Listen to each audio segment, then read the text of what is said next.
এই বছর পিচ গাছে তেমন একটা ফলন আসেনি।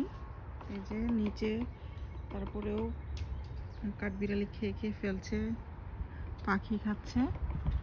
এই যে অল্প স্বল্প করে পিচ। তো যখন ফুল আসছিল ওই সময়টাতে প্রচণ্ড ঠান্ডা পড়ে, ফুলগুলো সব কালো হয়ে মরে যায়।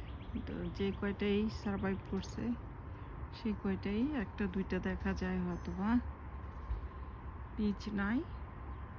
আর একটা জিনিস আমি খেয়াল করছি, এখানে মনে হয় যে আমি ভাবছি যে কারোর বাসার ছাদে কাজ চলছে, ঠক ঠক ঠক ঠক করে আমার উপস্থিতি টের পেয়ে চুপ হয়ে গেছে। আমি বাংলাদেশে দেখেছি কাঠঠুকরা পাখি, যেটা উড প্যাকার বলে ইংলিশে, একটা কার্টুনও দেখতাম আমরা। ওই যে মালিকের অবস্থা 12টা বাজাচ্ছে, অলমোস্ট সেই সকাল থেকে সে ছিদ্র করতেছে। এই যে শুরু হলো, যে ছিদ্র অলরেডি হয়ে গেছে, ওটার ভিতরে ওরা থাকবে। আমার বিড়াল খেয়াল করতেছে বারে বারে, আমি তো বুঝি না এটা সে কি দেখে, তো সেটাও আমি একটু দেখাচ্ছি।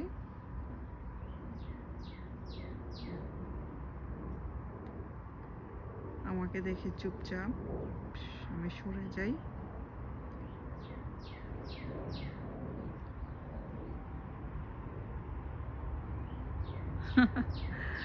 তার তো বাসা লাগবে, সারাটা দিন ধরে ঠক ঠক ঠক ঠক করতেছে।